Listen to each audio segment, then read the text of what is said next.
नमस्कार, knocking-news.com में आपका स्वागत है। मैं हूं गिरिजेश वशिष्ठ। हमेशा मेरे मन में एक संकोच रहता है, एक डर रहता है, या कहें कि एक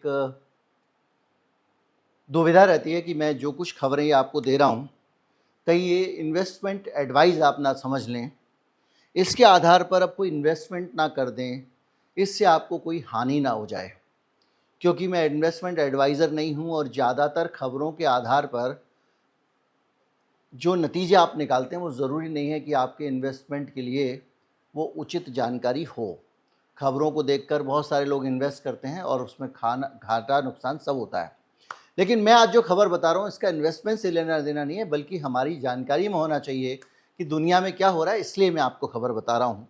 और सोने को लेकर एक ताज़ा रिपोर्ट आई है जो आपको सोचने पर मजबूर कर देगी कि इतना बड़ा उतार चढ़ाव होने के बावजूद सोना जमा हुआ है। मैंने आपको कहा था कि सोना कुछ करेक्शन होगा, कुछ विश्राम करेगा, कुछ आराम करेगा, लेकिन देश के हालात, दुनिया के हालात इतने अच्छे नहीं हुए हैं कि सोना जो है वो और नीचे चला जाए। बहुत सारी चीज़ें आपके सामने आई, आपसे साझा की, किस तरह से मंदी के हालात बन रहे दुनिया में। मैंने आपको बताया कि किस तरह से डॉलर की हालत भी ठीक नहीं है, किस तरह से अशांतियाँ अलग अलग जगहों पर पैदा हो रही हैं, किस तरह से चीन ने भी कोई हथियार नहीं डाल दिए हैं, किस तरह से अमेरिका की पूंछ दबी हुई है। और तमाम सारी चीज़ें ये संकेत देती हैं कि दुनिया में स्थिरता है नहीं, अभी अस्थिरता है। और इस अस्थिरता के बीच में कोई भी अमेरिका पर भरोसा करना नहीं चाहता। और यही सब कारण है। इसके कारण जो लोग हैं सोने में पैसा लगाने वाले, कौन लोग? वो नहीं जो आप जाके जो एक 5 तोले की, 2 तोले की, 1 तोले की अपने लिए कोई चेन वगैरह बनवा लेते हैं, ज्वेलरी वाले नहीं। जो सोने में इन्वेस्ट करने वाले लोग हैं वो अभी भी मोर्चे पर डरे हुए हैं। हमारे आपके जैसे लोग महंगा इतना हो गया सोना तो हमने खरीदना कम कर दिया, लेकिन वो डरे हुए हैं। आंकड़ा कहता है कि गोल्ड के ईटीएफ में, ईटीएफ मैंने आपको बताया था कि एक्सचेंज ट्रेडिंग फंड होता है, जिसमें आप जाके सोना सीधे कागज़ पे खरीद लेते हो, उसके बाद पीछे वो उतना सोना सुरक्षित आपका रख देते हैं और वो एक कहानी चलती रहती है। उसमें फिजिकल मांग कमज़ोर होने के बावजूद, दामों में हल्की गिरावट होने के बावजूद, ईटीएफ में लोगों का यकीन उतना ही बना हुआ है। दाम गिरा है, आप जान रहे हैं, आप ये सारी चीज़ें आपकी जानकारी में हैं। तब जब भारत में सोने, शादी ब्याह शुरू हो गए देवोत्थान के बाद में, उस सब के बावजूद ये स्थिति है। हालत ये है, अक्टूबर 2025 में गोल्ड ईटीएफ में होल्डिंग्स जो होती हैं, जो लोग ईटीएफ खरीदते हैं या संभाल के रख रहे हैं, वो 5वें महीने लगातार बढ़ता रहा। यानी आप सोचिए कि इतना जब सोना चढ़ा था, उसका गिरा, तब भी लोगों ने रुक के मुनाफा वसूली नहीं किए। इससे ये बात आपको साफ लग रही होगी, जो हमारा गोल्ड को लेकर असेसमेंट था, शायद उसी तरह से ये लोग भी सोच रहे हैं। और भारत में और ज़्यादा बीमारी लगी है और ईटीएफ में निवेश में रिकॉर्ड वृद्धि हुई है। देखिए, जब किसी देश में मांग गिरती है, खरीदारी नहीं होती है, बाज़ार में फैक्ट्रियाँ नहीं चलती हैं, कारोबार नहीं चलते हैं, जनता के पास पैसा ही नहीं होता है, निचोड़ लिया जाता है। कल मैंने आपको बताया था किस तरह से आदमी गरीब पे गरीब होता जा रहा है और अमीरों के पास पैसा, 1% लोगों के पास 65% पैसा चला गया। ताज़ा रिपोर्ट, कल का वीडियो मेरे जीवी चैनल पे, जिन्होंने नहीं देखा है देख लें। तो ऐसी स्थिति में भी क्या होगा, जब काम धंधे नहीं चलेंगे, कारोबार नहीं चलेंगे, तो आदमी क्या करेगा? यही सब करेगा, गोल्ड खरीदेगा, सट्टा खरीदेगा, कुछ शेयर खरीदेगा, अंड वंड संड, क्रिप्टो, वही कर दिया लोगों ने।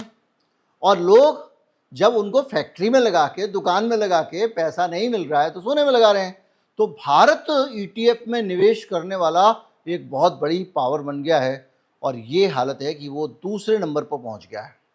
गोल्ड ईटीएफ में लगाने वाला भारत के institutional investor, bank, hedge fund और फैमिली ऑफिसेस। फैमिली ऑफिसेस क्या होते हैं आप जानते हैं? फैमिली ऑफिसेस होते हैं जैसे अडानी का अपना, जो एक अडानी की जो एक पर्सनल कमाई भी तो है, पर्सनल असेट भी तो है कंपनी के अलावा, उन असेट्स को हैंडल करने के लिए एक ऑफिस होता है जो अडानी का परिवार होता है। वो अडानी की निजी संपत्ति और अडानी के अपने असेट्स को, जो कंपनियों की संपत्ति नहीं है, उसको कहाँ डालना है कहाँ नहीं डालना है इसको तय करते हैं। अक्सर ये लोग विदेशों में खोल के रखते हैं टैक्स वगैरह को देखते हुए। उन्होंने भी तमाम सारा पैसा गोल्ड में लगाया है, यानी इसके कारण लगातार गोल्ड में तेजी बढ़ रही है। देखिए, मैं आपको और भी बहुत सारे शब्द थे जैसे कि हेज फंड वगैरह, मैं आपको बता चुका हूँ। हो ये रहा है कि जब ये पूरा का पूरा विश्वास टिका हुआ है तो जो बड़े बड़े दुनिया के एक्सपर्ट हैं, गोल्ड के खिलाड़ी हैं, उनके अपने प्रेडिक्शन हैं। तो जेपी मॉर्गन का कहना है कि 2026 के खत्म होते होते सोने की कीमत $5,055 प्रति औंस हो जाएगी, यानी 1,56,000 रुपये का 10 ग्राम हो जाएगा 2026 खत्म होते होते। बैंक ऑफ अमेरिका में भी डॉलर के $5,000 प्रति औंस, यानी भारतीय रुपए में 10 ग्राम 1,56,000 के ही एक प्राइस का टारगेट लेके चल रहे हैं। गोल्डमैन सैक्स के अपने टारगेट को बढ़ाकर उसने $4,900 कर दिया है, जो बताता है कि सोने की कीमतें और बढ़ने वाली हैं।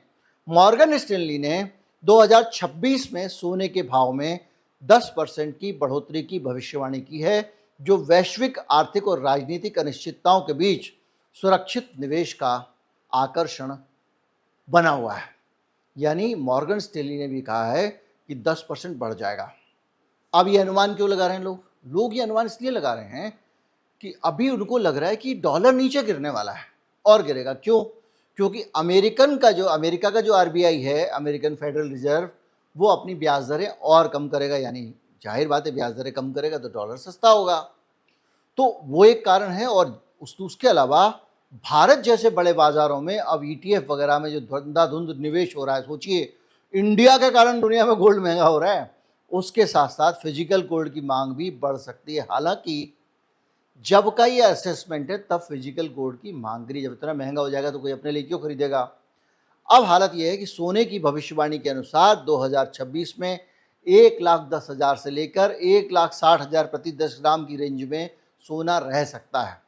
ये जो मैंने अभी जितनी भविष्यवाणी बताई, और इसको देखते हुए अगर कोई अस्थिरता आई, युद्ध छिड़ गया, अफगानिस्तान पाकिस्तान में छिड़ जाए, परमाणु बम की बातें हो रही हैं, धमाके की बातें हो रही हैं, रूस और अमेरिका ही भिड़ जाएं, उत्तर कोरिया दक्षिण कोरिया भिड़ जाएं, चीन ताइवान पे टूट पड़े और ट्रंप पहले चेतावनी दे चुका है, कुछ भी ऐसा हुआ तो गड़बड़ हो सकती है। और सबसे बड़ा डर, अमेरिका में मंदी आने वाली है, मेरा अनुमान है। और अमेरिका में मंदी अगर आई तो डूबते को तिनके का सहारा, वैसे ही सबको सोने का सहारा। इसीलिए पूरी दुनिया की इकोनॉमी, सारी दुनिया के जो आरबीआई हैं, फेडरल बैंक हैं, हमारे अपना आरबीआई हैं, वो सब सोना इकट्ठा कर रहे हैं और उसको खरीद के सोने को अपने पास रख रहे हैं।